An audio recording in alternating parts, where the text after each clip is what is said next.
तो आदाब, नमस्कार, गुड इवनिंग, सत श्री अकाल। एक बार फिर आप तमाम लोगों का स्वागत है क्राइम तक की कहानी के इस एपिसोड में। उम्मीद है पूरी फैमिली अच्छी होगी। लगभग 3.5 महीने पहले 14 जून की दोपहर को, आज जहां मैं बैठा हूं मेरे पीछे से ये सुशांत का घर है, और 14 जून की दोपहर को सुशांत की मौत की खबर पहली बार बाहर आई।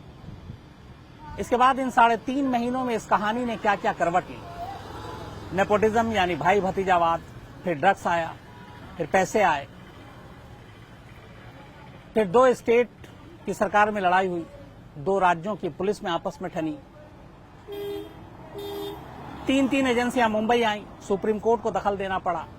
ऐसा कोई दिन नहीं बीता जब साजिश की कोई एक ना कोई नई ना कई कहानियां जो है वो हमारे सामने ना आई। एक ही सवाल था कि सुशांत की मौत का सच क्या है। इस दौरान में बहुत सारे सवालों के जवाब मिल रहे थे, लेकिन इसी सवाल का जवाब नहीं मिल रहा था। अब 3.5 महीने बाद, लगभग 1.25 महीने मुझे भी मुंबई में हो गए, इत्तेफाक से आज फिर मैं सुशांत सिंह राजपूत के घर के बाहर हूं। उसकी वजह यह है कि एम्स फॉरेंसिक टीम से जो खबर आई उसने लगभग ये साफ कर दिया है कि सुशांत की मौत का सच था क्या। जो कुछ है वो सारे रिपोर्ट्स और फैक्ट्स के ऊपर है। मैं जो कुछ आपको बताऊंगा, और ऐसा एम्स की टीम ने क्यों माना, क्यों नहीं माना कि ये कत्ल है, क्यों माना कि ये खुदकुशी है तो क्यों है, कत्ल नहीं है तो क्यों नहीं है, ये सारी चीजें आपके सामने रखता हूं। एम्स की फॉरेंसिक टीम, जिसकी अगुवाई डॉक्टर सुधीर गुप्ता कर रहे थे, उन्होंने 3 चीजें बहुत बारीकी से देखी। पोस्टमार्टम रिपोर्ट, विसरा रिपोर्ट, और सुशांत के जो जिस्म पर चोट के जितने निशान या लिगेचर मार खास तौर पर, उसकी बात करें। लंबी उन्होंने तफ्तीश की। सबसे पहले पोस्टमार्टम रिपोर्ट वो कूपर हॉस्पिटल के रिपोर्ट से मिलाया गया। फॉरेंसिक एविडेंस में दूसरा जो viscera report Kalina forensic lab ने किया, फिर उसको दिल्ली से एफएसएल फॉरेंसिक लैब में दोबारा जांच हुई। उस जांच की रिपोर्ट कलीना फॉरेंसिक रिपोर्ट से मिलाई। फिर लिगेचर मार की बारी आई। इन सारी चीजों के मिलान के बाद एम्स की फॉरेंसिक टीम ने 29 सितंबर को सीबीआई को अपनी एक रिपोर्ट दी, और इस रिपोर्ट में यह कहा साफ साफ कि सुशांत की मौत खुदकुशी की वजह से हुई है। कत्ल का दूर दूर तक इससे कोई लेना देना नहीं है। अब यहां पे सब सवाल करेंगे कि ऐसा क्यों कह रहे हैं आप, तो क्यों ये माना कि खुदकुशी है, कत्ल क्यों नहीं। पहली चीज, उन्होंने माना कि सुशांत के शरीर पर कोई जख्म के निशान नहीं मिले, कोई चोट के निशान नहीं मिले, सिवाय गले पे उस मार्क के जो फंदे की वजह से हुए। सुशांत के कपड़े बिल्कुल करीने से मिले, साफ मिले। ऐसा नहीं लगा कि कोई गुत्थम गुत्थी हुई है, और उसका कोई निशान कपड़ों पे नहीं था। तो सुशांत के जिस्म पर फंदे के अलावा कोई दूसरा चोट का निशान न मिलना, सुशांत के कपड़े सही सलामत मिलना, और लिगेचर मार्क सबसे अहम, उसकी जब उन्होंने जांच की तो ये माना कि ये लिगेचर मार्क खुदकुशी की वजह से ही है, मारकर या जबरन फंदा कसने से नहीं है। ये एम्स की फॉरेंसिक टीम ने अपनी रिपोर्ट दी।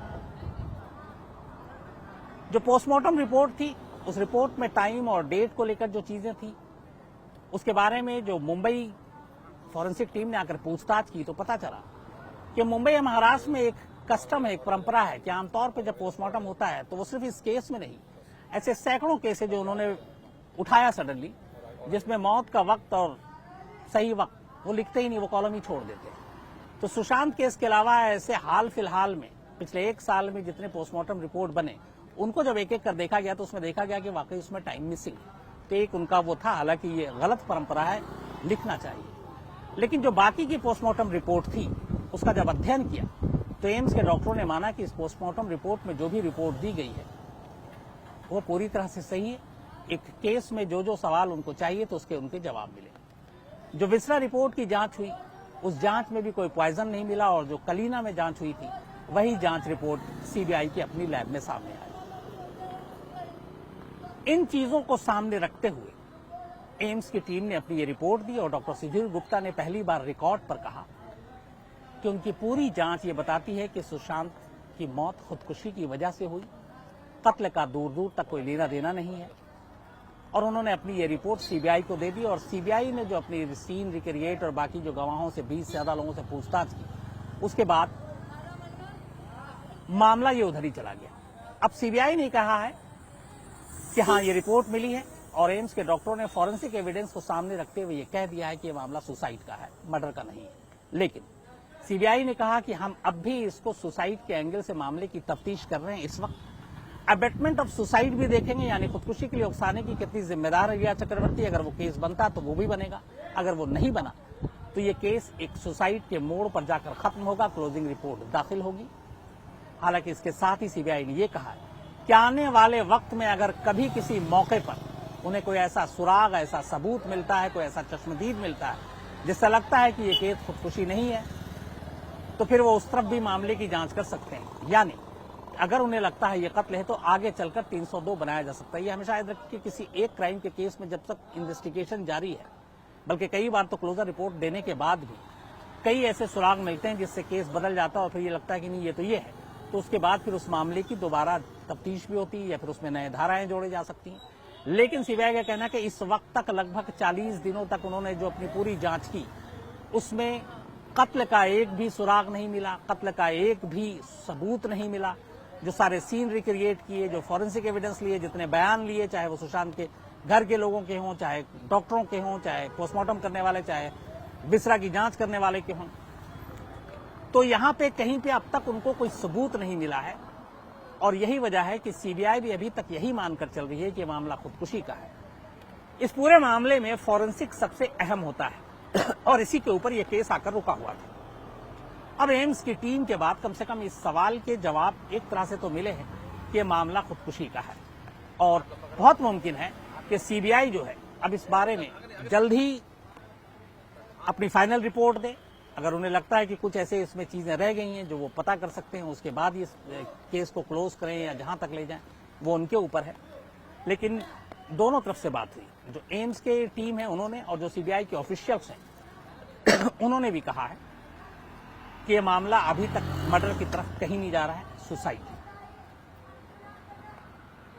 अब सवाल यह है कि बहुत सारे लोगों के मन में ये सवाल आएगा, जो बातें सोशल मीडिया पे और तमाम चल रही थी कि गले पे लिगेचर मार्क ऐसा नहीं होता, सुशांत की बॉडी पे जख्म के निशान थे, कुछ लोगों ने कहा पैर की हड्डी टूटा हुआ था, कुछ ये भी था कि मौत की वजह इसलिए नहीं थी कि 13 जून की रात को ही मौत हो गई थी, सुशांत जिस कमरे में फंदे पे थे वो फंदा किसी और ने उनको मारकर झुलाया, तो ये सब कहां गायब हो गया। तो दो चीजें हैं समझने के लिए। एक, सोशल मीडिया पर बहुत सारी तस्वीरें आई, कुछ तस्वीरों के साथ खेल भी हुआ और कुछ तस्वीरें जिनको देखकर कुछ गलत एक तरह से धारणा भी आ रही थी कि ऐसा कैसे हो सकता है। बारिश भी हो रही है, जैसे सुशांत के पैर, कई तस्वीरों में आप देखेंगे एक पैर मुड़ा हुआ, एक लंबा दिख रहा है। एक ने कहा सुशांत के पैर की हड्डी टूटी हुई थी, वो बात खारिज कर दी गई। डॉक्टरों ने सुशांत के पोस्टमार्टम की सारी तस्वीरें देखी, वीडियो देखे, डॉक्टरों से बात की, जो हाई डेफिनेशन तस्वीरें देखी, उनमें कहीं भी सुशांत के शरीर पर जख्म का एक भी निशान नहीं मिला, सिवाय गले के। गले के लिगेचर मार्क को कई तरीके से चेक किया गया, यहां तक कि गले की स्किन को हटाकर जो वीडियोग्राफी में था उसमें वो मार्क देखा गया कि हैंगिंग के एक निशान अलग बनता है ऊपर और अंदर, वो भी वही इशारा कर गया कि ये मामला खुदकुशी का है। शरीर पे जख्म का चोट का निशान न मिलना, और सबसे बड़ी बात नाखून साफ होना, मतलब किसी से गुत्थम गुत्थी नहीं, हाथापाई नहीं हुई, कपड़े साफ होना, कहीं से फटा नहीं, इसका मतलब किसी से लड़ाई झगड़ा नहीं हुआ, बिसरा में जहर नहीं मिलना, इसका मतलब है कि बेहोश करके या जहर देकर किसी ने मारा नहीं हो या टांगा नहीं हो। जो कमरे की हाइट, बेड और सीलिंग था, उसमें एक शख्स सुशांत की हाइट का खुद से फंदा झूल सकता है, ये उसके रिक्रिएशन में वो चीजें सामने आनी। तो इन चीजों ने एम्स के डॉक्टरों को उनके नतीजे तक पहुंचने में काफी मदद। सवाल ये भी था कि क्या एम्स के डॉक्टर इस रिपोर्ट को अभी जाहिर करेंगे। 29 सितंबर को रिपोर्ट दी एम्स के डॉक्टरों ने। पहली बात जो फॉरेंसिक हेड है डॉक्टर सुधीर गुप्ता, उन्होंने रिकॉर्ड पर स्टेटमेंट दिया, कोर्ट दिया बाकायदा, और उनका बात सबसे अहम है इस मामले में, इसलिए कि उन्हीं के ऊपर सब कुछ था। तो उनका यह कहना था कि पूरी तफ्तीश डॉक्टरों की पैनल ने जो छानबीन की, हर एक एंगल से देखा, उसमें कहीं से भी इसमें कत्ल का एंगल नहीं मिला। ये पूरी तरह से सुसाइड है, मर्डर को पूरी तरह से हम रूल आउट करते हैं। ये एम्स के कोर्ट है। अब सीबीआई इस कोर्ट के सहारे आगे बढ़ रही है, रिपोर्ट उनके पास है, लेकिन सीबीआई के ऑफिशियल ने भी ये माना है कि उनके पास आज तक अभी तक की जांच में मर्डर का एक भी एंगल सबूत नहीं मिला।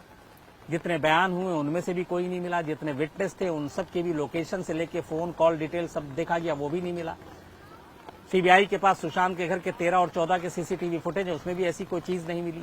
जो चारों बयान है, चारों के किन किन जगह पे कौन था वो भी मैच कराया गया। जो मीतू थी 12 तक, उनके भी बयान दर्ज किए गए।